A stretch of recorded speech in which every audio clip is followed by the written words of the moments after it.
there it is, the dreaded red light. Welcome to the Baco Motorsports Power Hour. I'm Mike Griffith, Bakersfield, California, and Motorsports rider. This is the Bakersfield Speedway segment, and Chris can pan over here to the empty chair. Scott Schweitzer is having lunch with his daughter. It's her birthday, so congratulations to her, and good for Scott going out for lunch with his daughter. David Sullivan, the announcer out there at Bakersfield Speedway, actually has a business to run, so he's out of town. So good for David, because that means things are going well for Sully, which leaves me flying solo, but that's okay. I didn't get out to Bakersfield Speedway last weekend or any other racetrack because I was covering a hockey game. But I was Scott was feeding me stuff on Twitter and stuff, so I kind of know what happened out there. And we had Tom Mocked out there as usual, getting the photos. And this was from earlier in the day out there, obviously a hot lap session because the natural light on these cars. The IMCA modifieds out there at Bakersfield Speedway. And a pretty good show for that race. In that, Cody Laney there in the 11 car, but he didn't win that car. This man did. Ethan Dotson in victory lane and the two fingers up there because that's 2 wins. He won the opening night race as well this season. So a good win for Ethan Dotson. A late last lap pass, I understand, of Scott Pounds for the victory there with Cody Laney, who is the points leader, coming in third. Robbie Sawyer, who won a couple races ago, he's got a win out there, coming in fourth, and Brett Bennett fifth. Just so it shows the competitiveness of this division. Scott Pounds with the win there on Friday night, the week before, I believe he won at KCRP in a A-mod race, same type of cars. And good for Scott, because I'm not going to say Scott's old because he'll come in here and pound me into the ground. Scott the Hammer Pounds there. But his son Brad's been winning lately, and I was covering Scott when I first started in this business in the late 70s, and he was running at Bakersfield Speedway before it switched over to dirt from asphalt. So also had IMCA modifieds out there running in a little 3-wide shot there, another 3-wide shot there. These are Powerful stock cars of a fun class. Devin Jones in the 76 there, and a Mike Hill Jr. in the 59. In the 26 here of Steven Johnson, came away with the win, I believe. Good race there. He was battled for a bit during this race by Chad Johnson.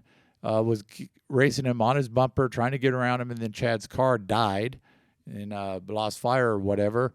Devin Jones came up there and was right on his bumper and hounding him, and Steven held him off and got the win. So Devin comes in second, Troy Pate in third, Jeff Streeter fourth, and Chad Johnson in fifth for the IMCA stocks. So a good race there in that division as well, which is usually the case out there at Bakersfield Speedway.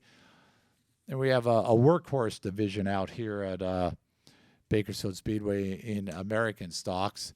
And, a loose wheel axle, which quite often you'll see in American stocks and sometimes in hobby stocks as well, but often in American stocks. And I had one of those loose wheels once, a trip I was telling producer Chris about, coming back from camping above Lake Isabella, the Horse Meadow area off the Sherman Pass Road, and up there in Winding Road, and I had all the kids. It was myself and my family and some friends, and I was the only adult. Took all the kids up there for a good weekend of tent camping, and was coming back in the old '89 Suburban and coming down a mountain road toward Sherman Pass Road, and the lug nuts came off, basically sheared the bolts there, and so I'm driving down the road, and all of a sudden the Suburban drops down, or on the left rear, I think, or the right rear.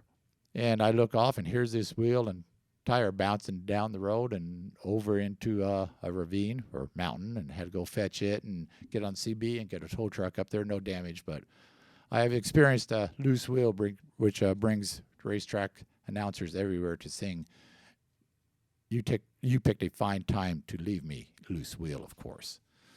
So anyway, back to the racing here in the American stocks. Once again, 3 wide out there, Bakersfield Speedway, 2 wide here, and we got the winner there, and Mr. Johnson coming away with a win. And I wrote down Cody Laney, Rob Sanders, and Tony Toast because I didn't change the slide, but yeah, my fault there, and I didn't catch that. So we'll go over there to the the mini stocks, which has had a good field of mini stocks this year. It's 18, 20 cars the first 2 races, and another strong field here. And defending champion Lonnie Spiller, who has had problems the first 2 races, had a problem-free race and found her way to victory lane. So I believe that's 3 winners in 3 races in the mini stocks. Misty Warren, who won the last race, came in second. Craig Moody third. Doug Shepard fourth, and Steve Rorick fifth in there. And the mini stock seems to be a pretty good division again this year out at Bakersfield Speedway. And you had the Bakersfield hard tops out there. These are the style of cars that ran in the late 40s, early 50s out there at Bakersfield Speedway. And a group of people here have got together a bunch of the old style cars with running small block Chevys for engines and stuff. But you can just see the type of cars that used to race out there back in the day, so to speak. And kind of started out as an exhibition series and has grown out to be really, these guys are racing, make no mistake about it. The high center of gravity on a lot of these cars, so they're really fun to watch the way they get through the corners and stuff. They put on a pretty good show. And Bobby Courtney coming away with the win here, and he's one of the top drivers out there, and a big backer of the Bakersfield hardtops. Justin Yarden comes in second. Mark McCaslin, who's instrumental in this series as well, third. Sean Shea and Tom Dugan finished out the top 5 in the hardtops, who are putting on a good show as usual out there at the Speedway. And then we've got upcoming this week, we've got IMCA Modifieds back for the second straight race.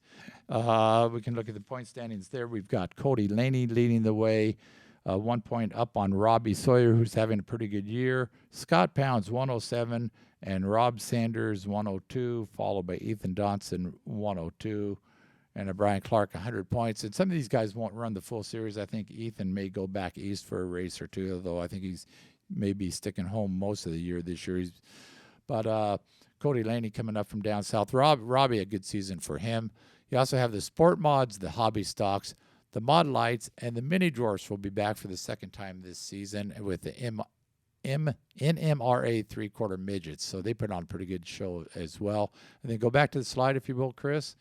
So you see what's up the night before Easter. You've got the USAC CRA sprint cars. These are 360 sprint cars. USAC comes in there. Pretty good show. Sport Mods will be back for their second straight week. American Stocks, Mini Stocks, and I bet you the Easter Bunny may make an appearance out there at Bakersfield Speedway, being that it's the night before Easter. You can run on Saturday night before Easter. Rule in the racing world: do not run on Easter Sunday. That's a no-no. Short tracks across America, as well as NASCAR and any other racetrack. Easter Sunday, Mother's Day are not race days, and race promoters know that. So we're going to get out of this segment for the Bakersfield Speedway. We won't be back next week. We'll be back the week after that with another edition of the Baco Motorsports Power Hour.